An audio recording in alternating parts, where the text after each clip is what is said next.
मैं 2014 में एक आंदोलन के अंदर बड़े ढंग से जुड़ा हुआ था, सी सेट वाला आंदोलन, है ना। आपने कई लोगों ने मेरे कोई पुराने वीडियो देखे होंगे। मेरा उसका वो पर्सनल एक्सपीरियंस है। मैं तेरी एज का था 2014 में, ठीक आज से 10 साल पहले, सेम तेरी एज का। मैं पढ़ने के लिए गया हुआ था दिल्ली। मेरा उस समय कोई आंदोलन जैसा ऐसा कोई मूड भी नहीं था।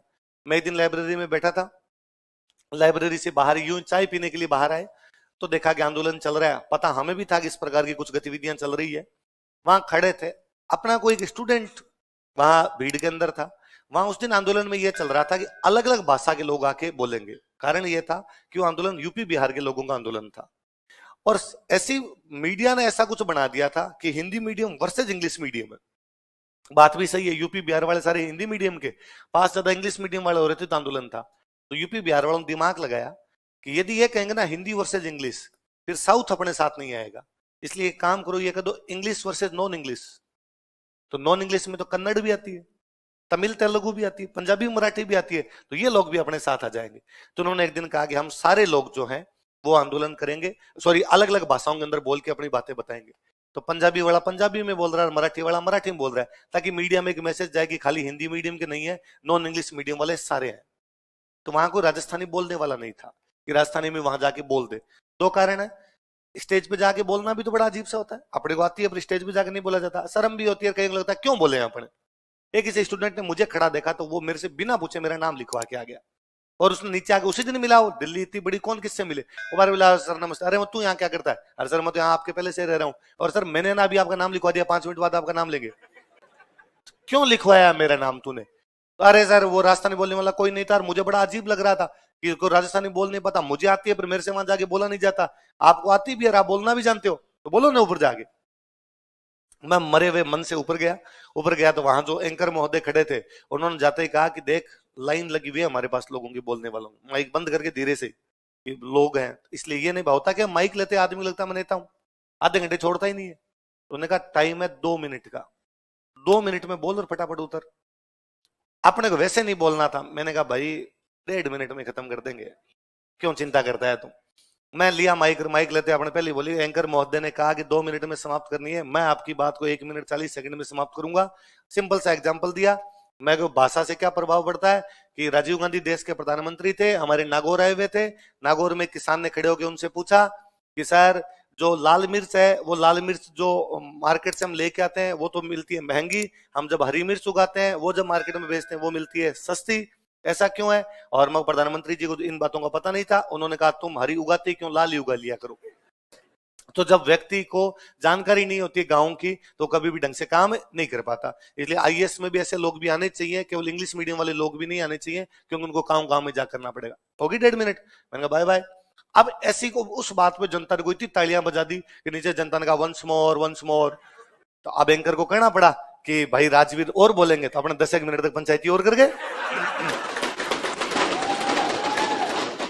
मैं जैसे नीचे आया, अब अपने मैं रैंडम अपने के क्लास में बोल बोल के एक्सपीरियंस हो रखा है भाई। आप जब लगातार बोलते हो तो आपको पता कितना बोलना, कैसे बोलना, क्या बोलना, किससे जनता राजी होगी, वो सब पता रहता है आपको जब आपको बोलने का पता चल जाता है। तो मैं नीचे उतरा तो मेरे से 5-7 लोग मिलने के लिए आ गए, अरे यार क्या बोले क्या बोले, तो मुझे लगा अच्छा क्या बोल गए अपने तो अलग ही बोल गया। अपना क्लास में तो भाषण देते हैं लोग तो राजी हो रहे हैं।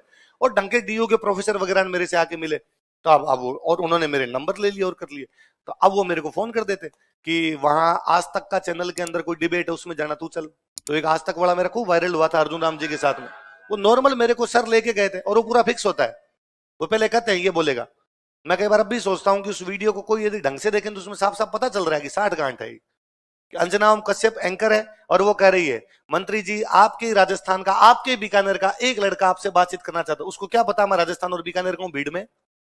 इसका मतलब आधे घंटे पहले आपस में बातचीत हुई है, ये क्वेश्चन पूछेगा, मैं पूछूंगा, मेरा नाम लेगी, ये पूछना ये करना है, फिक्स है, सब कुछ फिक्स है। वो भीड़ में जाके किसी से कुछ नहीं पूछ रहे हैं। अपने क्वेश्चन पूछे, खूब वायरल हुआ तो लोगों को और लगा कि अरे यार ये तो बड़ी शानदार सी चीजें पूछता है। अपने को भी यूं लगा कि अपने नेता है।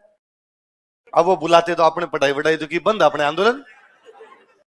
मैं उसमें 2 बार थाने रहा हुआ हूं। थाने जाते, वहां पकड़ लेते, एक बार तो रात को ही रुके वहां पे, एक दिन गिरफ्तारी देके वैसे ही आ गए। योगेंद्र यादव जिनको आम आदमी पार्टी से बाद में निकाल दिया गया था, ये बड़े नेता थे, हम इनके साथ घूमते रहते। जब आप आंदोलन में रहते हो तब आपको हमेशा लगता है कि नहीं, हम सरकार को झुका देंगे, हम सरकार को मना लेंगे, सरकार हमारी बातें मानेगी। हमारी एक सिंपल सी मांग थी कि सी सेट का जो पेपर है उसको क्वालिफाइंग किया जाए, लेकिन सरकार ने नहीं किया। उल्टा सरकार ने लाठीचार्ज किए। मतलब एक दिन तो मुखर्जी नगर जो इलाका है जहाँ स्टूडेंट ज्यादा रहते हैं, हम मैं तो यूं बाहर वजीराबाद की तरफ रहा करते थे, मुखर्जी नगर जहाँ भीड़ भाड़ का इलाका ज्यादा है, वहां पे पीजी से लड़कियों तक को निकाल के और पुलिस ने पीट दिया था। क्यों? घरों में जा जाके पूछा था कितने स्टूडेंट रहते, बाहर निकालो, कितने स्टूडेंट रहते, बाहर निकालो। वह कहता कोई रैली थी, कोई स्टूडेंट रैली निकाल रहे थे और एक किसी स्टूडेंट ने खाली बोतल पुलिस वालों पे फेंक दी थी। तो पुलिस वालों ने कहा रहे तो पथराव कर रहे हैं, बोतलें फेंक रहे हैं, और पुलिस ने ढंग से एकदम लाठीचार्ज कर दिया था वहां पर। मतलब लाठीचार्ज झेले। कोई आप थाने के अंदर जाके आते हो, जेल में जाके कई लोग, कईयों ने भूख हड़ताल की, कई हॉस्पिटलों में एडमिट हुए, सरकार एक बात नहीं मानी। 2014 का वो पेपर वैसे ही लिया सरकार ने। जो जनता आंदोलन कर रही थी वो तो फेल होनी थी, दूसरी वाली फेल भी तो हुई। 2015 में सरकार ने वो सारी मांगे बिना आंदोलन के मान ली, कोई आंदोलन नहीं किया और सारी की सारी बातें मान ली। तब मैं जो तुम्हारे तरह 23-24 साल का था, तो मुझे लगता है यार पिछले साल क्यों नहीं मानी। उल्टा लोकतंत्र तो ये कहता है कि जनता की मांग यदि उस टाइम यदि सरकार मान लेती तो अपने कितने नारे लगाते, 10,000 लोग सड़कों पे खड़े होकर मोदी जी जिंदाबाद। हमने मांग रखी और मांग रखते हमारी बातें मान। ये होता है नेता, ये होती है डेमोक्रेसी, जनता के अनुसार चलती है। तब तो यार इन्होंने अपने को लठ मार मार के घर भेजा, और 15 में अपने तो आंदोलन नहीं कर रहे थे तो भी कर दिया। फिर धीरे धीरे बातें छन छन के सामने आई कि 2014 में सरकार के पास में रिपोर्ट थी कि आंदोलन जो लड़के कर रहे हैं हिंदी मीडियम के कोचिंग वाले करवा रहे हैं। ये कोचिंग वालों का आंदोलन है, स्टूडेंट्स का आंदोलन नहीं। बात भी सच्ची थी, पैसे तो मिले थे, वरना इतना बड़ा आंदोलन चले तो स्टूडेंट कहां से लाए, स्टूडेंट पैसे कहां से लाए, पैसे तो मिले थे। इसलिए सरकार ने बंद नहीं किया। सरकार को लगा कोचिंग वाले कौन होते हैं भाई करवाने वाले, इसका मतलब कोचिंग वाले कल को कुछ ही झुका देंगे। कोचिंग वाले स्टूडेंट भेज देते हैं, बेच फ्री किया कि जाओ और आंदोलन कर लो, हम तुम्हें ये दे देंगे, हम तुम्हें वो दे देंगे, चोरों ने आके नारे लगा दिए। 2015 में सरकार ने कहा मांग तो स्टूडेंट की सही थी, कोचिंग वालों को भी नहीं करनी, इस बार कर दो। कि भाई 2014 में नहीं किया सरकार ने, और सरकार ने कहा हम तो वैसे ही एग्जाम लेंगे। हम सोच रहे थे कि नहीं सरकार को झुका देंगे, नहीं झुकी तो एक प्री फेल हुए। भाई वो एग्जाम कैसे पास होंगे? 24 अगस्त को एग्जाम था, मुझे याद है 13 अगस्त तक हम सड़कों पे थे, एग्जाम ही छोड़ना पड़ा। वो या तो किसी ने एग्जाम छोड़ा या प्री के अंदर फेल हुए, इसके अलावा दूसरा तरीका आपके पास में क्या बचता है?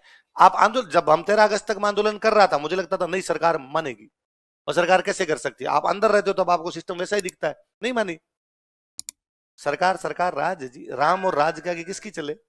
वो अर्जुन राम जी के खिलाफ मेरा जो वीडियो था 2014, अर्जुन राम जी मेरे क्षेत्र के सांसद, हमारे माननीय सांसद, पढ़े लिखे आदमी, जितने बाकी लोग रिस्पेक्ट करते हैं मैं उनसे ज्यादा ही रिस्पेक्ट करता हूं अर्जुन राम जी, क्योंकि उस समय वो एक मुद्दा था, मैं उस मुद्दे के विपक्ष में खड़ा था, वो सरकार थी, मेरा दायित्व बनता है मैं सरकार से 4 सवाल पूछूं।